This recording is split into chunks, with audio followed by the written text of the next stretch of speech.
심령과 골수를 찔러 쪼개기까지 하며 마음의 생각을 감찰하는 말씀이 되게 하여 주시옵시고, 이 말씀을 통하여 우리가 오늘도 영광스럽고 존귀한 하나님의 사람으로 세상 가운데 행하게 하여 주시옵소서.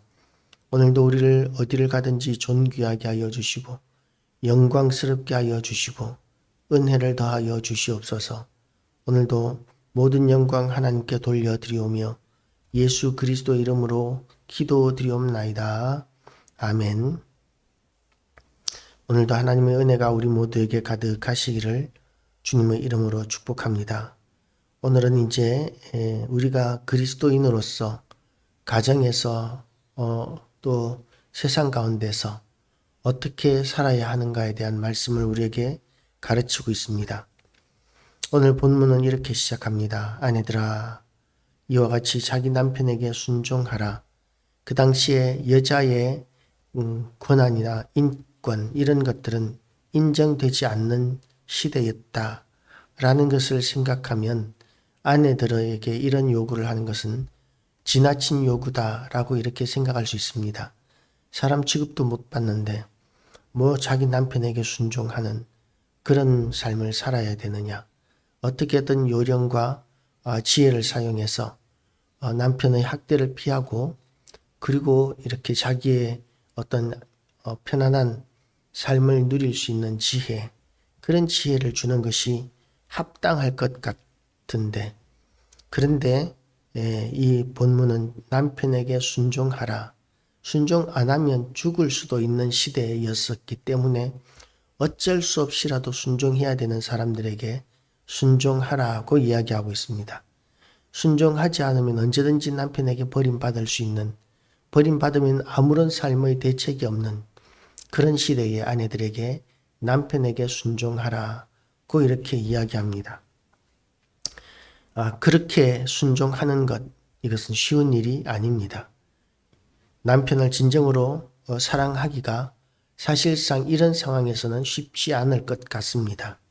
남편은 아내를 사랑하고 아내는 남편을 사랑하고 남편은 아내를 사랑하는 이런 관계가 참으로 이상적이지만, 그러나 연애 시절에는 그렇게 사랑하게 될지라도 결혼하고 나면 그 사랑은 식어지게 되고 다른 쪽으로 또 눈을 돌리게 되는 것이 일반적인 사람들의 그런 죄의 습관이고, 더군다나 이 성경이 기록되고 있던 이 시대, 로마가 지배하고 있던 이 시대, 그 시대는 더욱더 심했을 것으로 생각할 수 있습니다.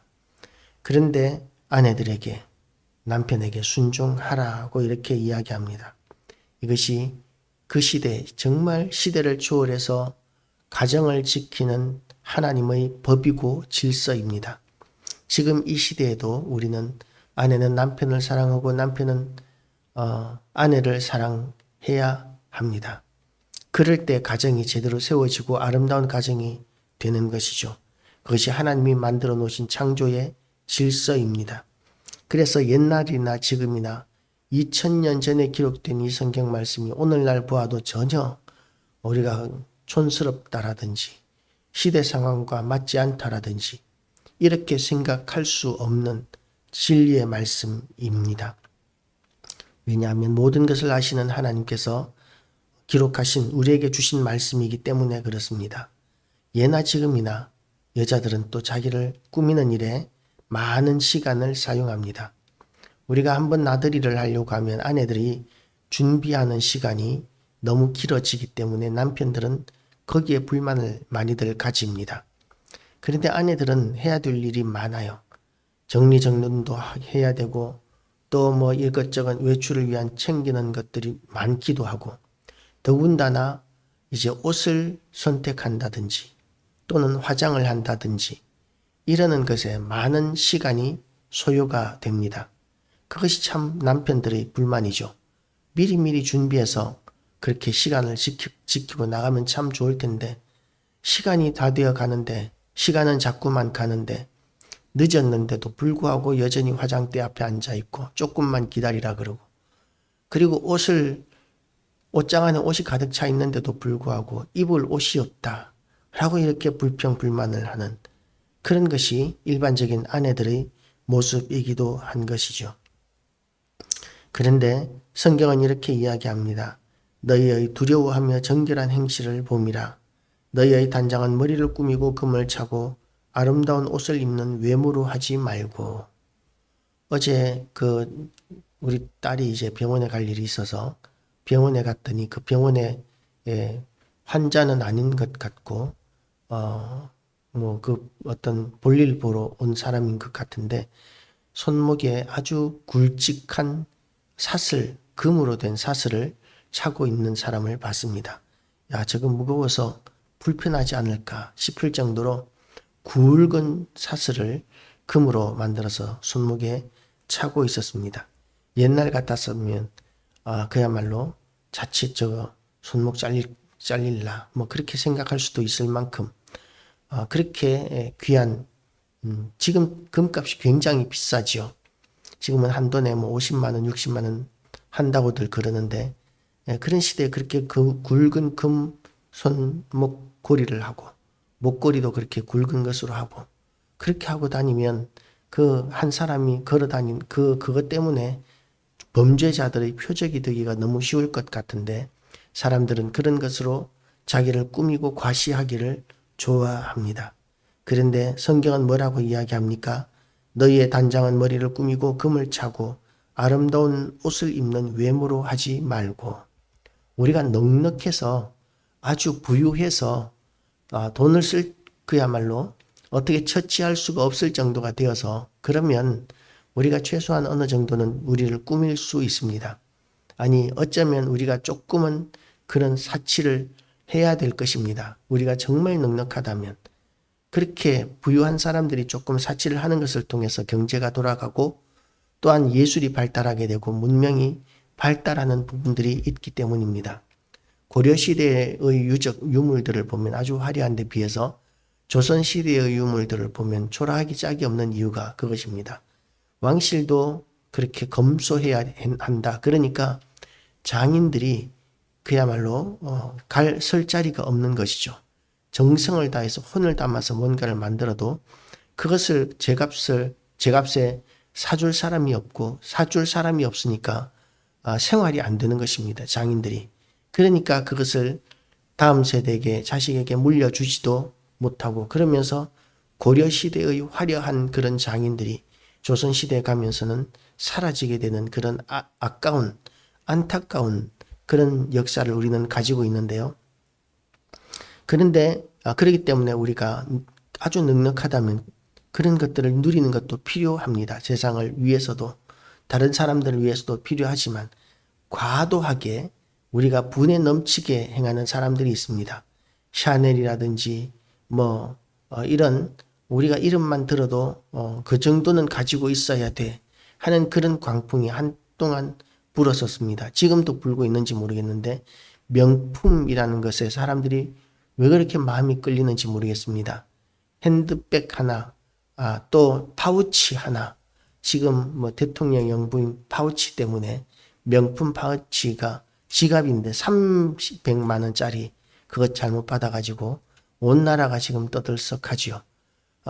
그런 것에 사람들이 너무나 열광하는 시대입니다.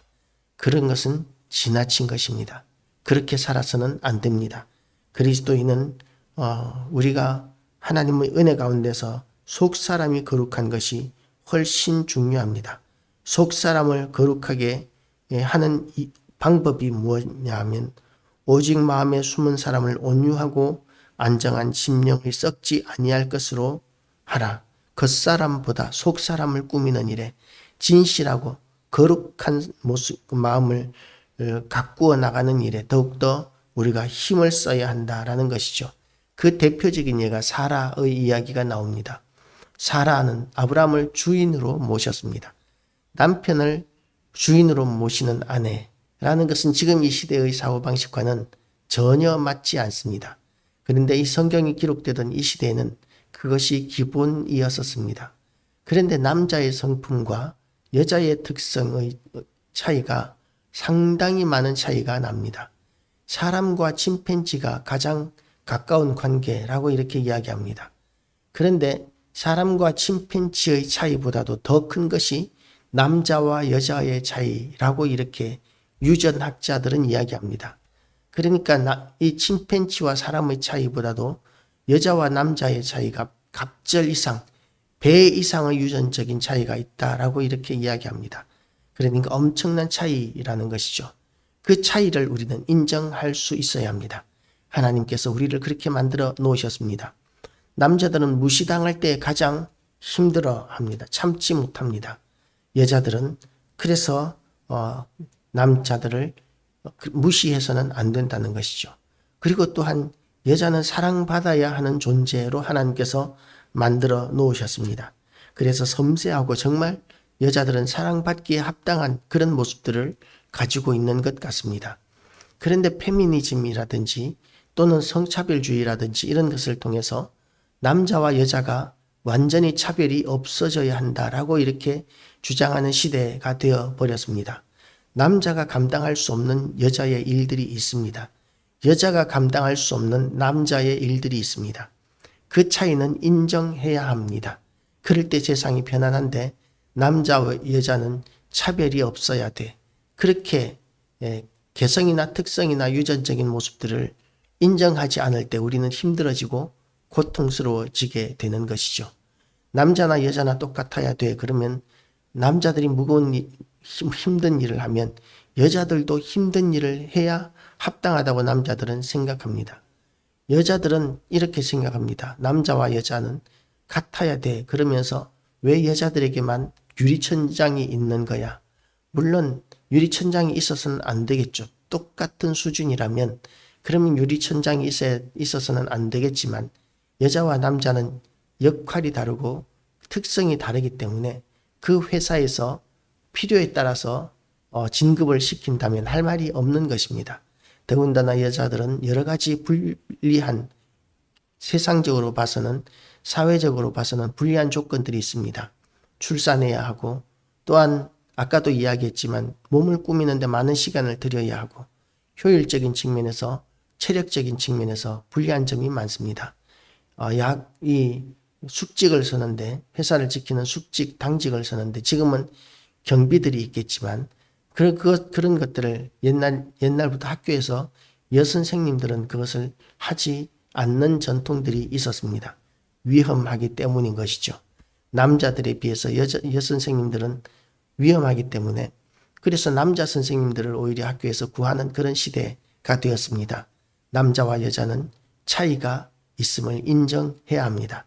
그래서 남자는 남자답게 여자는 여자답게 대할 때 우리의 삶이 편안해지는데 남자들이 이렇게 남자와 여자의 차이를 인정하지 않을 때 우리의 삶이 힘들어지게 되는 거죠.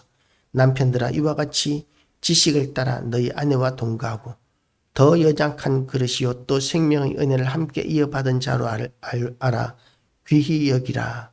하나님께서는 아내들을 남편들에게 귀히 여기라고 이렇게 말씀하고 있습니다. 아내들은 남편에게 순종하고 복종해야 하지만 남편들은 아내를 귀히 여겨야 합니다. 그럴 때 불만인 여자들이 있을까요? 남편에게 순종해야 하지만 남편은 아내를 정말 자기 생명보다도 귀하게 여기고 사랑하는 남편이라면 그러면 남편을 섬겨야 하는 아내들 가운데 불평불만을 가질 사람이 얼마나 될까요? 만약에 거기에 대해서 불평불만을 한다면 정상적인 마음가짐을 가진 사람이라고 생각하지 않을 것입니다. 그런데 아내를 귀히 여겨야 하는 이유가 하나님께서는 뭐라고 말씀하시느냐 하면 이는 너희 기도가 막히지 아니하게 하려 함이라. 아내를 귀히 여기지 않으면 하나님께서 진노하시고 그 기도를 받지 않으신다는 것이죠.